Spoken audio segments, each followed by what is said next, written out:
Hey everybody, I'm Jason Creel. Today I want to talk to you about 3 things that I think every lawn business owner should be focused on. And I want to say I'm very thankful for the invitation and happy to be participating in the Lawn and Landscape Online Influencer Summit 2019 and happy to be a part of this. So the first thing I think we should be doing as lawn business owners, and this is a topic that's been covered before, but I want to emphasize it again, and that is building our route density. Now what do you mean by that? It's probably many of you understand that, but this whole idea of trying to get as many lawns as close by to one another as possible to eliminate driving time. Now here's the thing, when you first start off and you have not that many customers, you're able to drive around. You might not have anybody working with you, it's just you and your time, and you need more customers. And in that situation, it's okay to drive around to go where the work is. But ultimately, as your business grows and as you start bringing on other people to work with you, the last thing you want to do is be paying them for drive time. And even if you work by yourself, obviously the less time you're driving and the more time you're working, the more money you're going to make. But I've seen this as businesses begin to grow. What happens is you bring on extra people to work with you, and expenses and overhead increase. And when you have all this drive time and you're not making enough money ultimately to justify the cost of these increased expenses. And it's hard to understand sometimes because you think, well, when I was working by myself, we were making more money. Well, the thing is, the lawn business is a profitable business and the profit margins are not bad, but they're not so great that we can be wasteful and be spending time driving around. So I think it's very important to keep the route density tight, and that should improve over time. So let's say the first year you get 5 yards in one neighborhood. Well, the next year if you got 5 more, now you got 10 in that neighborhood. And ultimately over the period of time you may end up with 20 and 30, maybe 40 yards in one particular neighborhood, and that ultimately really increases your profitability. And that point, if you've got a 3-person crew working, it's no big deal. You're not wasting time driving between stops, and you can go into that neighborhood and really make a lot of money, not by necessarily charging any more than you used to, but you cut down on that overhead and that drive time, and it makes a huge difference. I've personally been trying to apply this in my own business. I had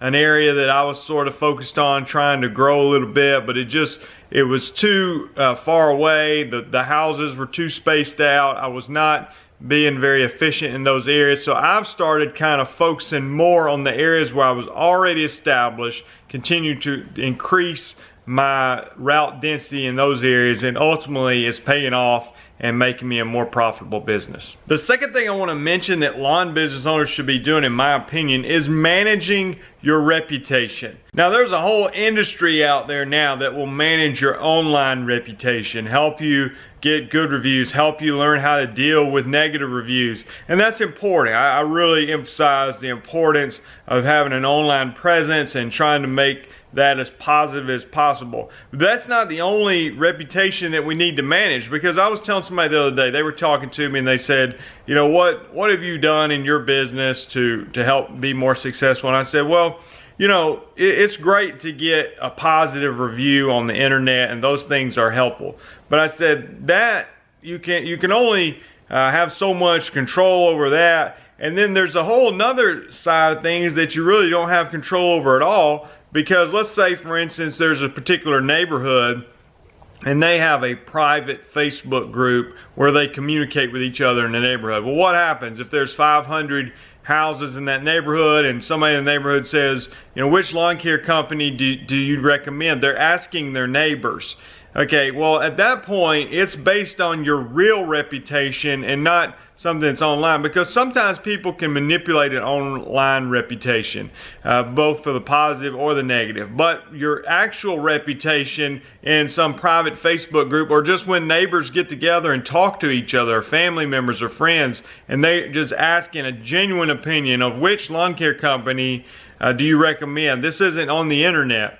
Then you need to have an actual reputation that's good, and that's based on the quality of your work, the customer service you're able to provide, the pricing you provide, things like that. And if that is good, then that goes a long way, especially in a smaller town where neighbors talk or in neighborhoods and things like that, you know, yes, you want that online presence, you want to be getting those leads from the internet, but that's just part of the equation. There's this whole other factor of people talking to people, and that's often times how you're going to get your leads. And if you know, it just makes sense. If you're not a reliable lawn care provider, if you don't show up on time, you don't communicate well, your customer service is not good, you don't deliver good results on the actual lawn, well then that's going to get out. Even if you went and got all your friends to leave you a 5-star review on the internet, you know, actual reality might set in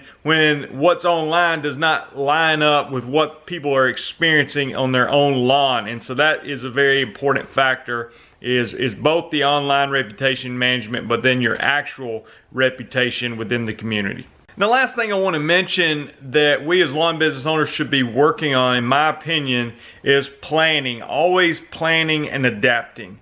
Because what happens is, a lot of times, many of us start, we might have some business plan, you know, whether it's a formal business plan or something in our head or something we wrote down on a napkin at a restaurant, whatever. We've got some direction of what we're trying to do. We say that may be as simple as, I'm going to start mowing grass in this area.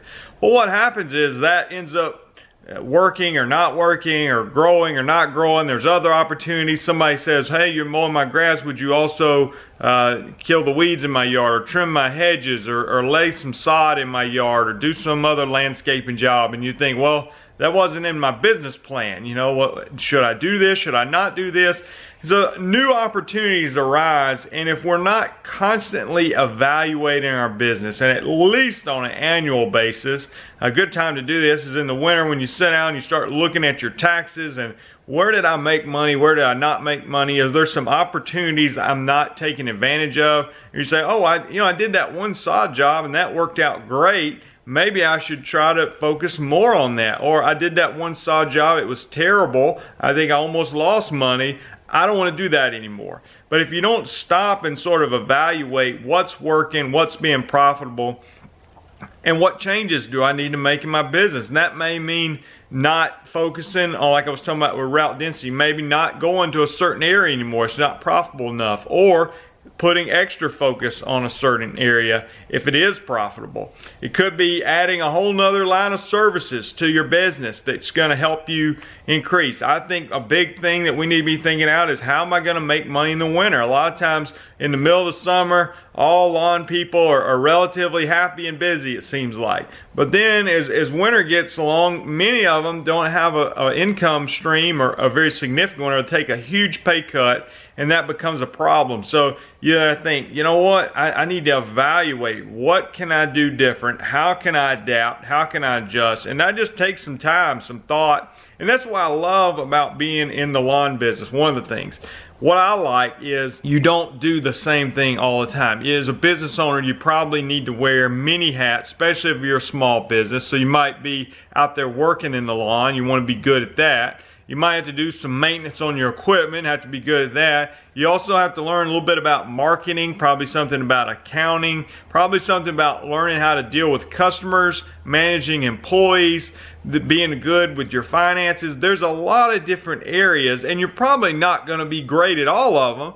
But if you can grow and become fairly adequate in these areas, then it can make you overall good business person. If you see that you're glaringly weak in one area, then you may need to bring somebody in who can help you in that area. And if you find that you're very good at something, you might be a great salesperson but not very good at doing the actual work. Well, that can work if you get somebody in there that can do the work and you do the selling. Or if you're very good at the work and don't know how to sell your services, that's going to be a problem, because you're going to have a hard time getting customers. It certainly helps to be a jack of all trades, but to me, it helps keep it interesting. I'm not doing the same thing all day, every day. Yes, I'm working on lawns, but there's many aspects to growing a successful lawn care business. But the whole point was, it takes time, and you've got to sit down and evaluate and adjust and make plans. And that's part of being a good lawn business owner, not just getting out there and knowing how to cut grass better than anybody else. Hey, everyone, thanks again for letting me be a part of the online summit. I'm Jason Creel. Thanks for watching the video. We'll talk to you later.